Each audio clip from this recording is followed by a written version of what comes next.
SCHUH, SAR, SARR, date of birth June 4th, 2007.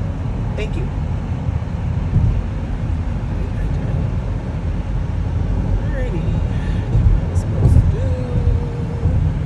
Take a bit of a risk, take a week out there, see who I can interview. That is you overriding that part of your brain that might say it would just be easier for me to stay in LA. So it's as simple as that. It can obviously be a lot harder than that as well, but it's understanding that your brain will do quite a lot to stop you from taking risk. It's 2.5 times as strongly wired to avoid risk as it is to gain reward. And say that part again. It's 2.5 times more strongly wired to avoid risk than is to get a reward. It's about believing that there are enough resources out there for everyone, and that by perhaps entering I'm going to go to a new, I know it's not it was your home, but in terms of recent work. In 2 miles, use the right 2 lanes to take the New York 590 South exit. Who I can interview. That is you overriding that part of your brain that might say it would just be easier for me to stay in LA. So it's as simple as that. It can obviously be a lot harder than that as well, but it's understanding that your brain will do quite a lot to stop you from taking risk. It's 2.5 times as strongly wired to avoid risk as it is to gain reward. And say that part again. It's 2.5 times more strongly wired to avoid risk than is to get a reward. Wow. It's about believing that there are enough resources out there for everyone, and that by perhaps entering a new career pool or a new community of people, that it doesn't mean that you're likely to fail. If you've managed to be in an abundant state, because what that does in the brain is it moves the brain away from the fear and shame kind of states, which correlate with the stress hormone cortisol, to the love and trust and joy and excitement states, which correlate with the bonding hormone oxytocin. Open space. Now, when your brain is in that state, it's much more likely to take a healthy risk.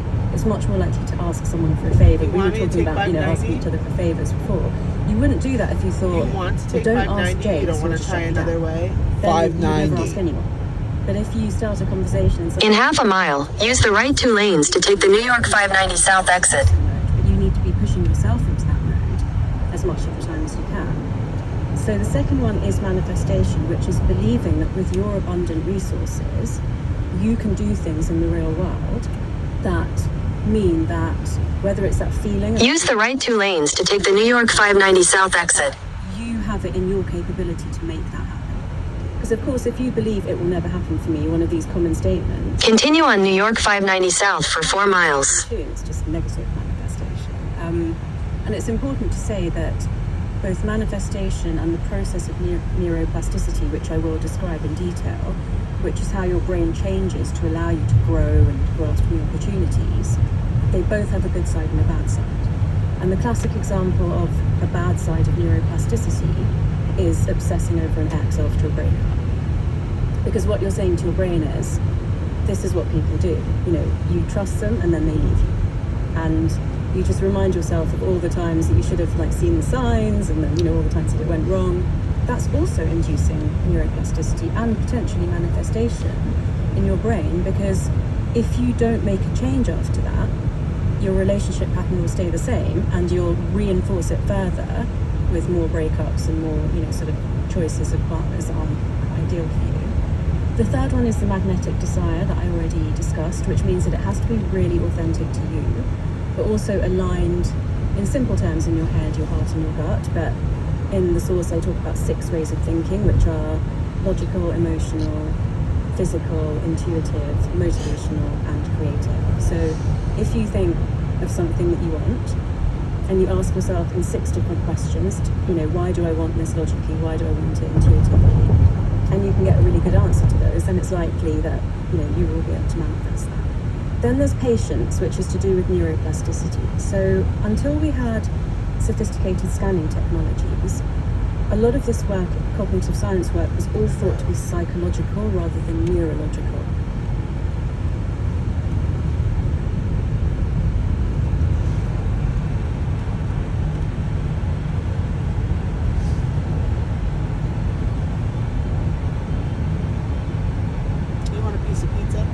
Yes.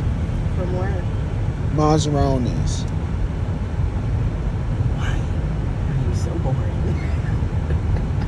like that food.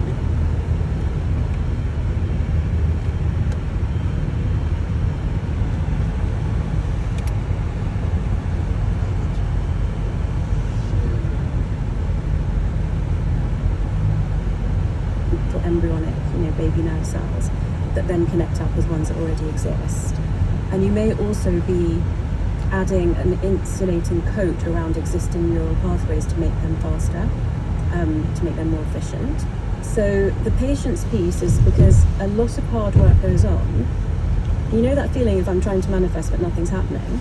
That's in the patient's piece, because when you get to a critical mass of neurons that have created a new pathway. In half a mile, your destination will be on the right. It's just the things like that never happened for me pathway changes to a, well actually I've seen Jay do it, so maybe it could happen for me pathway.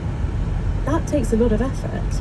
But once you get to the critical mass of enough neurons, Where are we going? suddenly it feels like everything's easy and everything's manifesting. Where are we And going? I do feel like people have to 590 get a south. taste of that before, at least once with a quick win, to have the courage to take it to the next level. And then Your destination is on the right. I didn't Where was expand your on too much in the source. Are, 590 harmony south and universal connection. to go this And way. harmony is kind of also to do with the fact that you're aligned in yourself, but it also means that it should be aligned with the world, like you're not doing some harm to get what you want. And universal connection is about the fact that, we are all interrelated. If you believe that you can achieve something because there are enough resources in the world for everyone, then you should also be generous and pay it forward. I couldn't be more excited to share something truly special with all you tea lovers out there. And even if you don't love tea, if you love refreshing, rejuvenating, refueling sodas that are good for you, listen to this.